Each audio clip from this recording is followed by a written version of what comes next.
మీరు చూస్తున్న ఈ దృశ్యం ఏదో సాధారణ ఇసుక తిన్నె కాదు. ఇది కొన్ని వేల ఏళ్ల నాటి ఒక అద్భుతం. భారత్ మరియు శ్రీలంక మధ్య సముద్రంలో ఉన్న దీనే రామసేతు లేదా అడమ్స్ బ్రిడ్జ్ అని పిలుస్తారు. రామాయణం ప్రకారము సీతమ్మను రక్షించడానికి శ్రీరాముడు వానర సైన్యంతో కలిసి ఈ వంతెనను నిర్మించారు. అయితే సైన్స్ దీని గురించి ఏమంటుందో తెలుసా? ఇక్కడే అసలైన ట్విస్ట్ ఉంది. నాసా శాటిలైట్ చిత్రాల్లో ఈ వంతెన స్పష్టంగా కనిపిస్తుంది. పరిశోధనల ప్రకారం ఇక్కడ ఇసుక తిన్నెలు 4000 ఏళ్ల నాటివి, కానీ వాటిపై ఉన్న రాళ్లు మాత్రము 7000 ఏళ్ల నాటివని తేలింది. అంటే ఆ రాళ్లను ఎక్కడి నుండో తెచ్చి అక్కడ పేర్చినట్టు సైంటిస్టులు భావిస్తున్నారు.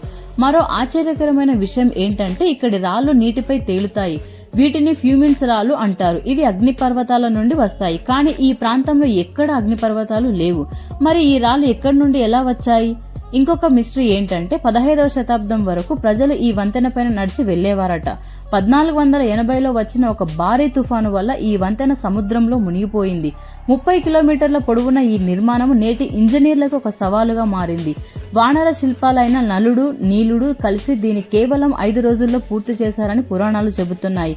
ఇది ప్రకృతి సిద్ధంగా ఏర్పడిందా లేక రాముడు నిర్మించిన అద్భుతమా? సైన్స్ ఏదైనా చెప్పనివ్వండి, కోట్ల మంది భారతీయులకు ఇది శ్రీరాముని ఉనికిని నిదర్శనము. ఈ అద్భుతమైన కట్టడం గురించి మీ అభిప్రాయం ఏంటో కామెంట్ చేయండి. ఇలాంటి మరిన్ని ఇంట్రెస్ట్ ఫ్యాక్ట్స్ కోసం వెంటనే ఛానల్ సబ్స్క్రైబ్ చేసుకోండి.